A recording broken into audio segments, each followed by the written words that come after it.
have two leaders from Lyft with here to us today. Please join me in welcoming Jaime and Raj to the stage.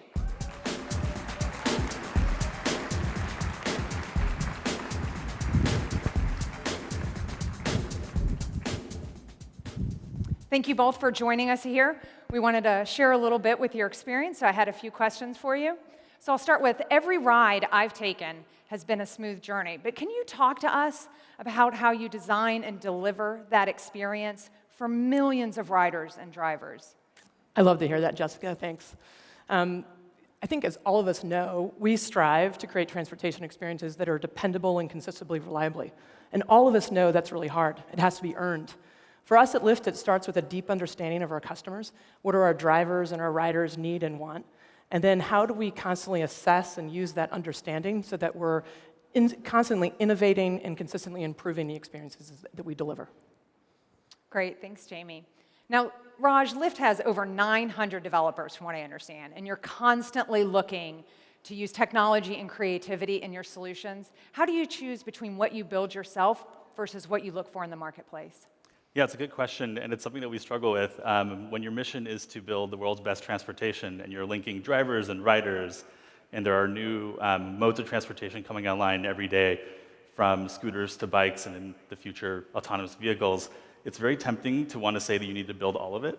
But that's definitely not the reality, and as like any other organization, we are constrained. We have a limited set of resources, and we must focus.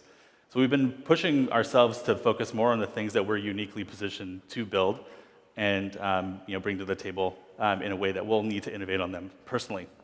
So that looks like our user experience, looks at integrations with transit agencies. And then there are even some interesting pieces inside that other organizations have done, mapping, routing, market supply and demand balance, forecasting. But then there are lots of great components that we should just be reusing and taking off the shelf. And we see this as a very clear point of view in our customer support world. There are great components that we're not uniquely positioned to make better on our own. And we can rely on Twilio, and Flex in particular, to give us great components like integrated voice response for our customers, or integrated telephony for our agents. And now we've been able to refocus our teams on things that are far more unique to what Lyft is in a position to deliver. Great. And Jaime, can you tell us what you're thinking about using Flex for in the future? Yeah. So as Raj just kind of talked through, our current support infrastructure is a pretty complex set of integrations across many different tools, some of them homegrown, some of them purchased. Twilio Flex will be the center of that support platform. And we're really excited about that because if you think about as we expand the different types of transportation through modes or services that we'll be offering, all of our associates need to become experts in all kinds of different customers and experiences. Twilio allows us the ability to create one and only one tool for associate interface because we're able to customize and adapt so all of those unique and different experiences that we need to support our customers into one interface that's easy. We expect it to unlock a lot of quality and a lot of efficiency through that ease of that unique associate experience. And finally, before you go, do you have any words of advice for developers that are considering Flex?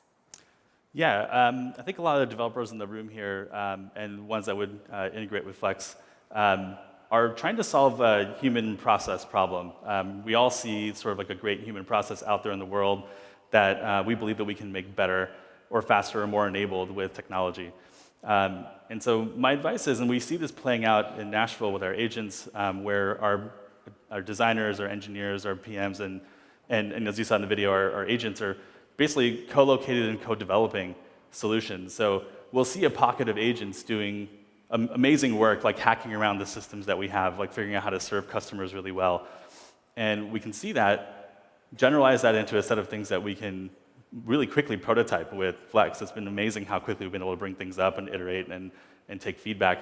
And in that sort of like co-development sphere, we're able to find those gems of processes that we can make better, build great scaffolding around them, around using the components in Flex, iterate quickly, and then make them really general and available to the rest of our agents. So it's one of those things that we generally approach most problems with at Lyft that are physical and digital in nature. We're looking for that example of a problem we're trying to solve. We're looking for examples of where great processes have been built and then we basically fortify those with great tech. Great. That makes so much sense. Thank you both for joining us here today.